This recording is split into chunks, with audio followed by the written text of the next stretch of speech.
N M ನ್ಯೂಸ್ಗೆ ನಮಸ್ಕಾರ ರೀ ಪಾ. ಏನಂದ್ರೆ ಒಟ್ಟ ಇವು ನ್ಯೂಸ್ ಕೇಳಿ ಹೋಗ್ರಿ ನೀವು. ಯಾಕಂದ್ರೆ ನಮ್ಮ ರೈತರ ರೊಚ್ಚಿಗೆದ್ದಾರು. ಹಂಗ ಬಾಗಲಕೋಟೆ ಒಳಗೆ ಕಬ್ಬಿನ ಗಾಡಿಗಳಿಗೆ ಕಬ್ಬಿನ ಫ್ಯಾಕ್ಟ್ರಿ ಇಂತೆಲ್ಲ ಬೆಂಕಿ ಹಚ್ಚಿದಾರು. ಪಾಪ ಎಷ್ಟೋ ಮಂದಿ ಟ್ರ್ಯಾಕ್ಟರ್ಗಳು ಸುಟ್ಟು ಹೋಗತಾವ್. ಎಷ್ಟೋ ಮಂದಿ ಟೇಲರ್ಗಳ ಎಷ್ಟೋ ತುಟ್ಟಿ ಗಾಡಿ ಮಿನಿಮಮ್ ಇಲ್ಲ ಅಂದ್ರು 15 ಲಕ್ಷ ರೂಪಾಯಿ ನೋಡ್ರಿ. ಒಬ್ಬರ ಟ್ರ್ಯಾಕ್ಟರ್ ಹೊಡೆ ಅವ್ನು ರೈತಂದನ ಅಂತ ತಿಳ್ಕೊರಿ, ಟ್ರ್ಯಾಕ್ಟರ್ ಇಲ್ದ್ರ ಬಾಡಿಗೆನ ಅಂತ ತಿಳ್ಕೊರಿ. ಮಿನಿಮಮ್ 15 ಲಕ್ಷ ರೂಪಾಯಿ ಒಂದು ಎಲ್ಲ ಟ್ರ್ಯಾಕ್ಟರ್ ಟೇಲರ್ಗಳು ಕೂಡಿ ನನ್ನ ಅಂದಾಜಲೆ. ಆದರೆ ಇದು ನಿಮಗೆ ಗೊತ್ತಿಲ್ಲ ಪಾಪ. ಅವ್ರ ಟ್ರ್ಯಾಕ್ಟರ್ಗಳು ಕಬ್ಬದು ಮತ್ತು ರೈತಂದು. ಆ ರೈತಂದನು ಸುಟ್ಟು ಹೋಗತೈತೆ ಅಂದ್ರೆ ಪಾಪ ಅವಂಗೂ ಲುಕ್ಸಾನನ. ಪಾಪ ರೈತಂದ ಹತ್ರ ಕಬ್ಬು ಐತಿ, ಅವಂದು ಸುಟ್ಟು ಹೊಂಟೈತೆ ಅಂದ್ರೆ ಪಾಪ ಅವಂದು ಲುಕ್ಸಾನನ. ಇದಕ್ಕೆಲ್ಲ ಯಾರು ಹೊಣೆ? ನಮ್ಮ ಗೋರ್ಮೆಂಟನ. ಯಾಕಂದ್ರೆ ಅವ್ರಿಗೆ ಯಾವಾಗ 3500 ರೂಪಾಯಿ ಕೊಟ್ಟಿರ ಈ ರೀತಿ ಆಗ್ತಿರ್ಕೆಲ್ಲ. ಇದು ನನ್ನ ಅನಿಸಿಕೆ. ನಮ್ಮ ನ್ಯೂಸ್ ಒಳಗೆ ಅದಕ್ಕೆ ಹೇಳತ್ತಾನ, ನಮ್ಮ ರೈತರಿಗೆ ಹಿಂಗೆ ಆಗಬಾರ್ದಾಗಿತ್ತು. ಕರೆ ಏನು ಮಾಡೋದು? ಅದನ್ನು ಬೆಂಕಿ ಹಚ್ಚಾರ ಯಾರಮ್ಮಲ್ಲ, ನಮ್ಮ ರೈತರ ಹಚ್ಚಿರ್ಬೇಕಂತ ನನಗೆ ಅನಿಸೈತಿ. ಕರೆ ಹಂಗೆ ಹಚ್ಚಬಾರ್ದಿತ್ತವ್ರ. ಯಾಕಂದ್ರೆ ಪಾಪ ಅಲ್ಲಿ ಎಷ್ಟೋ ಟ್ರ್ಯಾಕ್ಟರ್ಗಳು ಅದಾವ. ಅವರಿಗೆಲ್ಲ ಈ ಸದ್ಯ ಹೊಣೆ ಯಾರ? ಆ ಫ್ಯಾಕ್ಟ್ರಿದು ಅವ್ರ ಕೊಡ್ಬೇಕು. ಈಗ ಅದ ರೊಕ್ಕ 500 ರೂಪಾಯಿ ಕೊಟ್ಟರೆ ಇಟ್ವಟಿಗೆ ಅಂತ ಅದೆಲ್ಲ ಆಗ್ತಿರ್ಕೆಲ್ಲ. ನಮ್ಮ ಗೋರ್ಮೆಂಟ್ದವ್ರು ಇನ್ನು 500 ರೂಪಾಯಿ ಕೊಟ್ಟರೆ ಅಷ್ಟು ಅವ್ರು ರೊಕ್ಕ ಕೊಡ್ತಾರಲ್ಲ. ಈಗ ಅವರಿಗೆಲ್ಲ ಇಲ್ಲಿ ಏನೇನು ಬೆಂಕಿ ಹತ್ತಿದಾವ ಟ್ರ್ಯಾಕ್ಟರ್ಗಳಿಗೆ ಇನ್ಸೂರೆನ್ಸ್ ಅಷ್ಟು ರೊಕ್ಕ ನಮ್ಮ ರೈತರಿಗೆ ಕೊಟ್ಟರೆ ಮುಗ್ದ ಹೋಗಿತ್ತಾಗ. ಇಟ್ಟು ಹಾನಿನೂ ಆಗ್ತಿರ್ಕೆಲ್ಲ. ಈ ಸದ್ಯ ಈ ಗೋರ್ಮೆಂಟಿಗೆ ಏನು ಹೇಳೋದಂತೇಳಿ ರೈತರಿಗೆ ತಿಳಿವತ್ತು. ಇನ್ನು ಮತ್ತೆ ಇಂಥದ್ದು ಮಾಡ್ಯಾರ ಅಂದ್ರೆ ಏನು ಮಾಡಕ್ಕೆ ಬರೋದಿಲ್ಲ. ಈ ರೈತರು ಹೆಂಗೆ ಮಾಡ್ಯಾರ ಅಂತ ಅವ್ರು ಶಿಸ್ತು ಬಡಿಯೋ ಮಕ್ಕಳು ಹೋದಾರೆ ಅವ್ರು ಗೋರ್ಮೆಂಟ್ದವ್ರು ಪೊಲೀಸರಿಗೆ ಹೇಳಿ.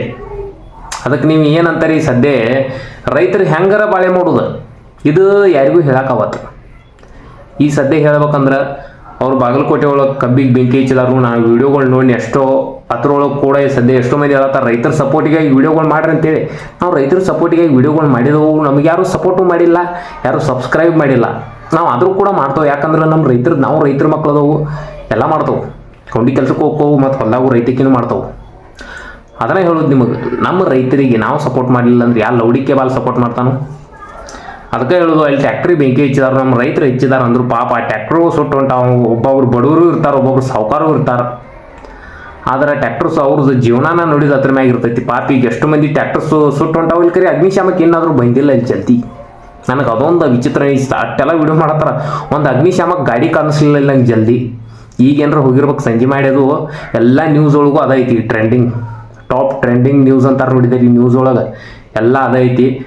ಆದರೆ ನಿಮ್ಮ ಟ್ಯಾಕ್ಟರ್ನು ಅದ್ರ ಸುಟ್ಟು ಹೋಗಿದ್ದಾವ ಅಂತ ಅನ್ಕೊಂಡ ನಾನು ಅನ್ನಾಗೊಡ್ರೆ ನೀವು ಈ ವಿಡಿಯೋ ನೋಡವ್ರ. ಆ ಕಬ್ಬನ್ನು ನಮ್ಮ ರೈತರದನ್ನು ಸುಟ್ಟು ಹೋಗಿರ್ತೈತಿ. ಎಷ್ಟೋ ಮಂದಿದ ಬಾಗಲಕೋಟೆ ಅಲ್ಲಿ ಸುಟ್ಟು ಹೋಗೈತೆ ಅಂದ್ರೆ ಏನು ಮಾಡಕ್ಕೆ ಬರೋದಿಲ್ಲ ರೀ. ಇನ್ನು ರೈತರನ್ನ ಯಾರೋ ಬೆಂಕಿ ಹಚ್ಚಿದಾರೋ, ಅವ್ರು ಹೋರಾಟ ಮಾಡತ್ತಾರೋ. ಖರೆ ಏನು ಮಾಡೋದಿಲ್ಲ. ಪಾಪ ನಮ್ಮ ರೈತರನ್ನ ಕಳ್ಕೊಂಡಂಗಾತು. ಇದಕ್ಕೆ ನ್ಯಾಯ ಯಾರು ಕೊಡ್ತಾರೆ ಅನ್ನೋದು ನಮ್ಗೆ ಗೊತ್ತಿಲ್ಲ. ಆದರೆ ಪಾಪ ಅವ್ರಿಗೆ ಇನ್ಸೂರೆನ್ಸ್ ಸಿಕ್ಕರು ಚಲೋ ಆಕೈತೆ ಅಂತ ನನ್ನ ಅನಿಸಿಕೆ. ಆ ಟ್ಯಾಕ್ಟರ್ ಸುಟ್ಟವ್ರಿಗೆ ಇದು ನನ್ನ ಅನಿಸಿಕೆ ಐತಿ. ನಾನು ನ್ಯೂಸ್ ಒಳಗೆ ಅದಕ್ಕೆ ಹೇಳತ್ತಾನು. ನಮ್ಮ ರೈತರಿಗೆ ಅವ್ರು ಅವಾಗ ಬೆಂಬಲ ಬೆಲೆ 3500 ಕೊಟ್ಟರೆ ಇಷ್ಟು ಲಟ್ಟ ಆಗ್ತಿರ್ಕೇಲಿ ಈಗಿದು. ಇದಕ್ಕೆ ನೀವೇನಂತೀರಿ? ಸರಿಯಾದ ಕಮೆಂಟ್ ಮಾಡಿರಿ, ಹಂಗೆ ಸಬ್ಸ್ಕ್ರೈಬ್ ಮಾಡಿರಿ ದಯವಿಟ್ಟು. ನಮ್ಮ ರೈತರಿಗೆ ಈ ವಿಡಿಯೋ ತಲುಪಿಸ್ರಿ. ಹಿಂಗೆ ಯಾಕೆ ಆಗೈತಿಪ್ಪ ಇದಂತೇಳಿ ನೋಡೋಣ ಮುಂದೆ ಏನಾಕೈತಿ.